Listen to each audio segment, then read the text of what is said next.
15 जुलाई 2023 की सुबह सैर पर निकले कुछ लोगों की नज़र नाले के पास खड़ी एक कार पर पड़ी। पोलो कार वहां पर काफी समय से खड़ी थी। कार स्टॉप थी, लेकिन काफी समय से न तो उस कार में कोई आया और न ही कार से बाहर निकला। कार के सभी शीशे भी पूरी तरह से बंद थे। इस कार को इस तरह से खड़े देख वहां पर राहगीर जमा हो गए थे। तभी एक व्यक्ति ने हिम्मत जुटाई और कार का दरवाजा खोला तो उस कार की पिछली सीट पर एक व्यक्ति बैठा हुआ था। लेकिन कार का दरवाजा खुलने के बाद भी उस व्यक्ति ने किसी तरह की प्रतिक्रिया नहीं की, जिससे लोगों का शक हुआ। वहां पर मौजूद लोगों ने उस व्यक्ति को कई बार आवाज लगाई, लेकिन उसकी तरफ से कोई उत्तर नहीं मिला। तब तक वहां पर काफी भीड़ इकट्ठी हो गई थी। उसी भीड़ में मौजूद एक व्यक्ति ने उसे पहचानते हुए बताया कि वह रामबाग कॉलोनी रामपुर रोड हल्द्वानी का होटल मालिक अंकित चौहान पुत्र धर्मपाल चौहान है। अंकित की पहचान होते ही उसके एक परिचित ने उसके छोटे भाई अभिमन्यु को सूचना दी। साथ ही वहां पर मौजूद लोगों ने हल्द्वानी कोतवाली में फोन कर इसकी सूचना दे दी थी। अंकित के इस हालत में मिलने की सूचना पाते ही उसका छोटा भाई अभिमन्यु और कोतवाल हरेंद्र चौधरी पुलिस टीम के साथ मौके पर पहुंच गए थे। पुलिस ने कार खोलकर स्थिति का जायजा लिया। पुलिस ने अंकित चौहान को आवाज देते हुए हिलाया तो वह सीट पर ही लुक गया। उसकी नाक के पास हाथ लगाकर सांस चेक की तो उसकी सांस नहीं चल रही थी। पुलिस की मदद से भाई अभिमन्यु अंकित को लेकर सीधा सुशीला तिवारी अस्पताल गया, जहां पर उसे देखते ही डॉक्टरों ने मृत घोषित कर दिया। उसके बाद अंकित के शव को मोर्चरी ले जाया गया, जहां पर उसकी मौत की खबर सुनकर परिचितों के साथ साथ सगे संबंधियों की भीड़ लग गई।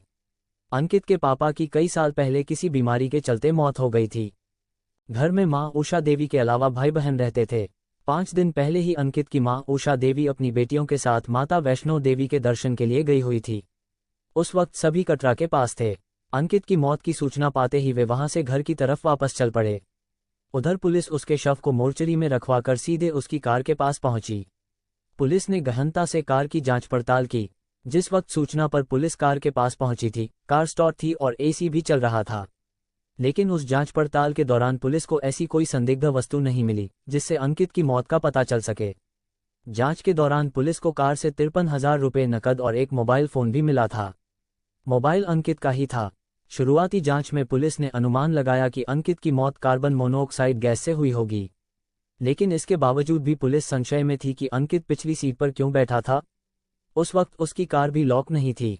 उसके सभी शीशे भी पूरी तरह से बंद थे। इसमें भी सबसे बड़ा सवाल यह उठता था कि अगर अंकित पिछली सीट पर बैठा था तो उसकी कार कौन चला रहा था। अंकित के पिछली सीट पर बैठे होने से ये तो पक्का हो ही गया था कि उस कार में उसके अलावा भी कोई दूसरा व्यक्ति रहा होगा। पुलिस ने अपनी कार्रवाई कर मृतक की लाश का पंचनामा भरकर पोस्टमार्टम के लिए भिजवा दिया था। पोस्टमार्टम के दौरान डॉक्टरों को मृतक के शरीर पर किसी भी तरह के निशान नहीं मिले, लेकिन उसके दोनों ही पैरों पर एक जैसे सर्पदंश जैसे निशान जरूर नजर आए थे, जिससे आस लगाया जा रहा था कि अंकित वहां पर पेशाब करने गाड़ी से उतरा होगा और उसी दौरान उसके पैरों में सांप ने काट लिया हो। लेकिन इस बात के भी दो पहलू थे। अगर सांप काटता तो एक ही पैर में काटता, लेकिन उसके दोनों ही पैरों में एक जैसे ही निशान मिले थे, जिससे अंकित की मौत का मामला उलझता ही जा रहा था। पुलिस ने रमेश नाथ, दीप कांडपाल और माही के फोन नंबरों को पहले ही सर्विलांस पर लगा रखा था। सभी नंबर काफी समय से बंद चल रहे थे, लेकिन अचानक ही रमेश नाथ का मोबाइल ऑन हुआ। उसी दौरान पुलिस को उसकी लोकेशन मिल गई। लोकेशन मिलते ही पुलिस आनन फानन में उसके पीछे लग गई। पुलिस ने तत्परता दिखाते हुए रमेश नाथ को बरेली से गिरफ्तार कर लिया।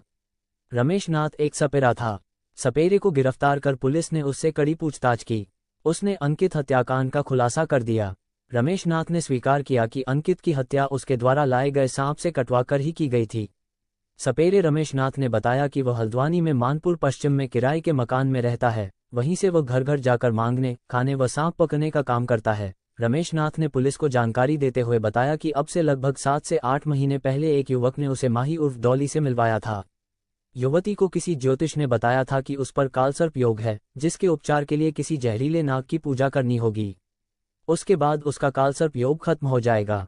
सपेरे ने उस वक्त माही की मांग पर उसे एक सांप ला कर दिया था, जिसके बाद से सपेरे का उसके घर आना जाना शुरू हो गया था। इसी दौरान माही उर्फ डाली और सपेरे को पुलिस ने गिरफ्तार कर जिला जेल भेज दिया। इस घटना से दोस्तों हमको यही सीख मिलती है कि हमको इतना जल्दी किसी के ऊपर विश्वास नहीं करना चाहिए। ऐसे ही क्राइम कहानी सुनने के लिए हमारे चैनल को सब्सक्राइब जरूर करें।